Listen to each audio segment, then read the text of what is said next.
अनुसार मनुष्य जो है जीवन को पाता है और अपने कर्म अनुसार जो मनुष्य मृत्यु को प्राप्त होता है। अक्रूर को बुलाया, कहा अक्रूर जी आपको जो है गोकुल में जाना पड़ेगा। बोले महाराज मैं गोकुल में क्यों जाऊं, मेरा क्या काम है। बोले वहां पर जो नंद के छुपा दूंगा। अब राजा है, हमारा राजा राक्षस है, साथ में राक्षस भी है, कुछ भी कर सकता है, इसकी है राक्षस जैसी। गए महाराज, अक्रूर ने यहाँ पर घोड़े को सजाया और जैसे ही घोड़े को सजाया है, बैठे घोड़े पर, अपने रथ पर बैठे और मन में विचार करने लगे। क्या विचार किया है उन्होंने? विचार किया कि आज मैं अपने लाला से मिलूंगा, आज मैं अपने कन्हैया से मिलूंगा, आज मैं अपने भगवान से मिलूंगा। रथ पर सोच ही रहे थे, उसी समय होश आई कि मुझे गोकुल जाना है, निमंत्रण देने के लिए भागे मारा, रथ को भगाया। सुबह से सोच रहे हैं, सायंकाल का समय हुआ, वृंदावन में जाके जो है जैसे ही भगवान गौओं को चुगा के अपने जो है महल की ओर जा रहे हैं, पीछे से अक्रूर आ गया। और अक्रूर ने मन में सोचा आज मैं अपने भगवान के चरणों को स्पर्श करूंगा, आज मैं अपने भगवान को अपने गले से लगाऊंगा। मन में विचार किया था। जैसे ही वृंदावन में पहुंचे, पीछे से जो है घोड़े की जो है पांव की आवाज आई, कन्हैया आगे गऊओं को ले जा रहे, साथ में सखा हैं। पीछे मुड़कर जब देखा तो भगवान थोड़े मुस्कुराए कि अक्रूर जी मुझे बुलाने के लिए आ रहे हैं। अक्रूर जी भागे कृष्ण की ओर, जब कृष्ण को देखा अपने रथ को वहीं छोड़ा, कृष्ण के पास भागे भागे जब आए तो वैसे कृष्ण के पास जैसे ही पहुंचे, चरणों पर गिरने ही वाले थे, उसी समय उससे पहले भगवान स्वयं अक्रूर जी के चरणों पर गिर पड़े। काका ये आप क्या करने जा रहे थे? मेरे चरणों को छू रहे हो,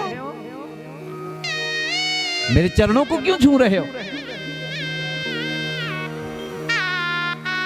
उससे पहले ही भगवान चरणों पर, आप मेरे काका हो, आप मेरे बड़े हो, मेरे चरणों को क्यों छू रहे हो? अब यहां पर देखिए, अक्रूर जी ने हाथ जोड़े, हे प्रभु आपको तो पता है कंस का मुझे आदेश है कि जाओ गोकुल में जाओ, कृष्ण और बलराम को यहां पर लेके आओ। और आपको तो पता है कि कंस कितना दुष्ट है। बोले काका तुम चिंता ना करो, आप निमंत्रण देने के लिए जा रहे हो ना, तो मेरी माता के पास, यशोदा मैया के पास ऐसा मत कहना कि जो इनको मारने के लिए बुलाया है। ऐसा कहना कि वहां पर एक मेला है, उस मेले में जो है मैं अपने साथ कृष्ण और बलराम को ले जा रहा हूं। बोले हाँ हाँ ऐसा ही कहूंगा। अब आए महाराज, गोकुल में आए, जैसे ही आए स्वागत हुआ, अक्रूर जी का स्वागत किया गया। जैसे ही महल के अंदर गए, अब जो है बैठक रूम में बैठ के जहाँ पर मेहमान बैठते हैं, वार्तालाप होने लगा। उसी समय यशोदा मैया ने कहा नेक जरा भोजन कर लो। भोजन के लिए गए सभी महाराज, भगवान कृष्ण गए हैं, बलराम जी गए हैं, और यहाँ पर नंद बाबा जी, अक्रूर जी भोजन करने के लिए बैठे। भोजन से निवृत्त होने को आप पुनः उसी बैठक रूम में जहाँ पर मेहमान का कक्ष था, उसी कक्ष में अंदर का रसोई थी, उस रसोई में अपने आप को जो है भोजन डाला थाली में। और जैसे भोजन डाला, भोजन के लिए जो है मुख में अभी घास डालना ही था, उसी समय अक्रूर जी ने नंद बाबा से कहा कि बाबा कंस के यहाँ एक बहुत बड़ा मेला है, उस मेले का निमंत्रण देने के लिए मैं आया हूं, और कृष्ण और बलराम को जो है मुख्य निमंत्रण है। आप लोग जाए ना जाए, परंतु कृष्ण और बलराम को जो है कंस ने बुलाया है। जैसे कंस का नाम यहाँ पर लिया, मुख में डालने ही वाली घास थाली में फेंका, उठकर चली गई, कन्हैया को हाथों से पकड़ा और अपने अंक में लगाया। मेरा लाला कहीं नहीं जाएगा, मैं अपने लाला को कहीं नहीं जाऊंगा। अब यहाँ पर देखिए महाराज, जब ऐसा यशोदा मैया ने कहा, लाला को पकड़कर अपनी अंक से लगाया है, कन्हैया ने मां की तरफ देखा, आंखें से आंखें मिली। कन्हैया ने कहा है मां, मोह को तू कहीं नहीं जाने, वहां पर कंस मामा ने जो है मेला रखा है, मैं उस मेले में जाना चाहता हूं। जब ऐसा कन्हैया ने कहा तो एक तमाचा लगाया मैया ने, तो चुप कर, तुझे कोई पता नहीं है, कुछ पता नहीं।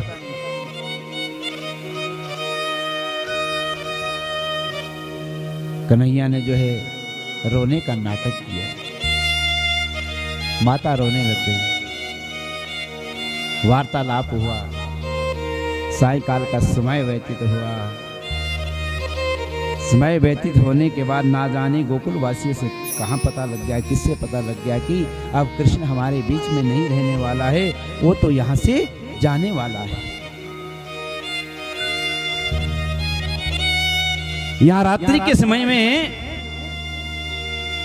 कन्हैया की आदत थी महाराज,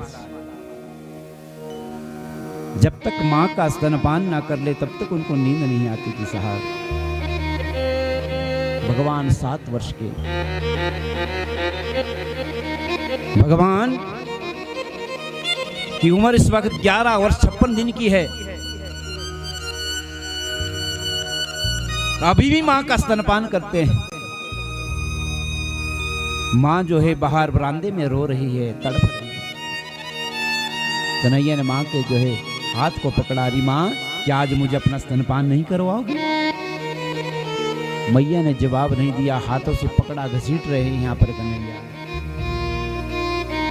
बिस्तर पर ले गए, अपनी माता को स्तनपान करने लगे। आज कन्हैया ने जो है ऐसा स्तनपान किया, मां कह रही छोड़ मुझे, तुझे शर्म नहीं आती? इतना बड़ा हो गया है, अभी भी अपने मां का स्तनपान करता है। कन्हैया भी रोते जा रहे हैं। कन्हैया मन में विचार कर रहे, मां आज मेरे पास अंतिम दिन है तेरे स्तनपान करने का, इसके बाद ना जाने कौन सा समय आएगा, कौन सी वो घड़ी आएगी जब मैं तुझसे मिलन करूं। माता रोती जा रही है, रोती जा रही। कन्हैया ने जो है सोने का नाटक किया है। भगवान ने आंखें बंद कर ली। माता जो रोती रही, रोती रही, रोती रही पागलों की तरह सुबह तक। कन्हैया सुबह सुबह 4 बजे उठे, अपने आप को तैयार किया और अक्रूर जी के रथ पर सबसे आगे बैठ गए। और यहाँ पर सारे गोप ग्वाल जितने भी गोकुलवासी थे महल के बाहर फाटक खोले और हम कन्हैया के दर्शन करें और बलराम जी के दर्शन करें। फाटक खुला महाराज। भगवान ने देखा, भगवान रथ पर सबसे आगे बैठे खड़े। अक्रूर जी रथ को चलाने ही वाले थे, बलराम जी साथ। माता रोती जा रही, माता को कोई सुध बुध नहीं। रथ को आगे बढ़ाने लगे तो आगे से गोप ग्वाल भगवान के सखा मित्र साथ में सके। भगवान जब उनको देखा तो भगवान के तो पहले आंसू आंखों में आ गए। सभी रोते जा रहे हैं। और यहाँ पर जितने भी गोकुलवासी हैं, ना जाने कहां से उनको पता लगा कि कृष्ण यशोदा का पुत्र नहीं है, कृष्ण तो देवकी का पुत्र है साहब। ना जाने किससे पता लगा। एक गोपी भागी भागी यशोदा मैया के पास गई। रे मैया क्यों रो रही हो? कृष्ण तेरा पुत्र थोड़े हैं, ये तो देवकी का पुत्र है, इसको देखना एक दिन जाना था, जाना था। जब माता यशोदा को जब पता लगा कि कृष्ण मेरा पुत्र नहीं, तो भागती गिरती पड़ती गई। कहा अरे लाला नेक जरा रुक तो सही, लाला रुक तो सही, रुक तो मेरी बात तो सुन ले, उसके बाद तू चले जाना। भागती भागती मैया जो रथ के पास आई, जैसे ही रथ के पास आई महाराज, वहां पर कृष्ण से कह रही है, कन्हैया से कह रही है, लाला नेक जरा रुक। गिरती पड़ती रथ के पास भगवान ने मैया को जब देखा कि गिर रही है, पड़ रही है, रोती रोती भाग रही है, तो कन्हैया ने रथ के ऊपर से छलांग लगाई और मैया को अंक में ले लिया साहब।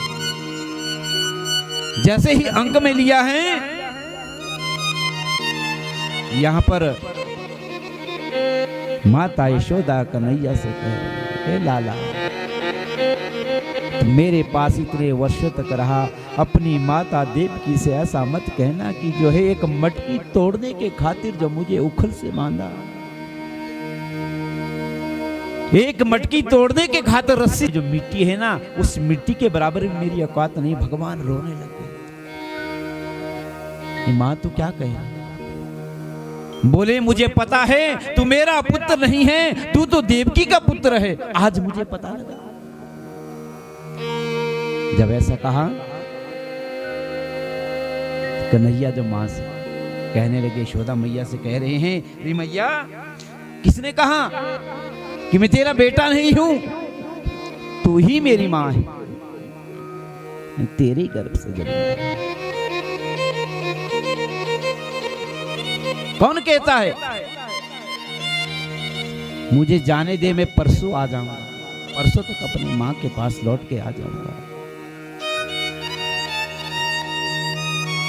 जब ऐसा भगवान ने कहा, भगवान ने सोचा कि मां जो है मुझे जाने नहीं देगी, तो भगवान थोड़े क्रूर हुए, माता का हाथ छुड़ाया और जाके रथ पर बैठे। उसी समय गोप ग्वाल और गोपियां जो है, भगवान जैसे आगे रथ बढ़े तो गोप ग्वाल सखा सखी आगे से आगे को बढ़े, रथ पीछे हट जाए। गोपियां कह रही हैं, ग्वाल बाल कह रहे हैं, मूरत बना के तुमको, मूरत बना के तुमको मंदिर बनेंगे हम, जाते हो छोड़ काना, जाते हो छोड़ काना, कैसे जिएंगे हम, मूरत बना के तुमको मंदिर बने। एक कन्हैया कहाँ जा रहे हो हमें छोड़कर? हमें छोड़कर मत जाओ, अपने मन के मंदिर में आपकी तस्वीर को बैठा लेंगे, वहां से तुम्हें नहीं जाने देंगे, हमारे बीच से मत जाओ। हमने जो है माखन चुराने के पीछे तुम्हें डांटा है, मारा है, पीटा है, और खट्टी छाछ में जो तुम्हें पिलाई है, दही में जो अपनी चींटियों को बिनाया है, ऐसे ऐसे काम हमने किए। आज के बाद हम ऐसा कुछ नहीं करेंगी, तुम्हें जो अपने मंदिर में बैठा कर हमेशा रखेंगे। हमारे घर में माखन चुराने के लिए आना, हमारे घर में जो है दही चुराने के लिए आना, हमारे घर में छाछ चुराने के लिए आना, हम कुछ नहीं कहेंगे। सारी घर की मटकियां तोड़ जाना, ऐसा जान सारी मटकियों को तोड़ देना, प्रीत करियो दुख हो, परंतु हमारे बीच से मत जाओ। यहाँ कहा, जो मैं ऐसा जानती, प्रीत किए दुख हो, नगर डिडोरा पीट की, प्रीत करियो न को, मूरत बना के तुमको मंदिर बनेंगे हम। कन्हैया आगे बढ़ते हैं, रथ आगे जैसे बढ़ता है, आगे से गोप ग्वाल सखा सखियां आगे बढ़ती हैं और रथ को पीछे हटा देती है। कन्हैया हम तुम्हें नहीं जाने देंगे। कन्हैया ने उन गोपियों से कहा, अगर नेक तुम मुझसे थोड़ा सा भी प्रेम करती हो ना, तो मोको रास्ता दे दो। और प्रेम के जब बात आई महाराज, तो गोपियों ने रास्ता दे दिया। प्रेम का मतलब कोई शारीरिक संबंध नहीं है साहब। प्रेम का मतलब कोई अपनी कामना को पूर्ण करना नहीं है साहब। प्रेम कोई खेल नहीं है। प्रेम है तो आस्था है, प्रेम है तो विश्वास है साहब। प्रेम का नाम आस्था है, प्रेम का नाम विश्वास है। प्रेम का नाम कोई व्यसन नहीं है साहब। प्रेम भाव है, प्रेम कोई कामना नहीं है। प्रेम इंतजार है साहब। प्रेम कोई राग नहीं है, कोई व्यथा नहीं है। प्रेम है तो हमारा भाव है, प्रेम है तो सर्वस्व है। जब प्रेम की बात यहाँ पर आई तो उन गोपी ने रास्ता दे दिया। जाओ कन्हैया, प्रेम का मतलब वासना नहीं है, प्रेम का मतलब इंतजार है। जब तुम जाओगे यहाँ से तो हम तेरा इंतजार करेंगे, कब तक नहीं आ पाएगा। अगर तू हमारा शरीर भी मिट जाएगा तभी पुनः जन्म लेके तेरा ही इंतजार करेंगे। इसको प्रेम कहते हैं साहब।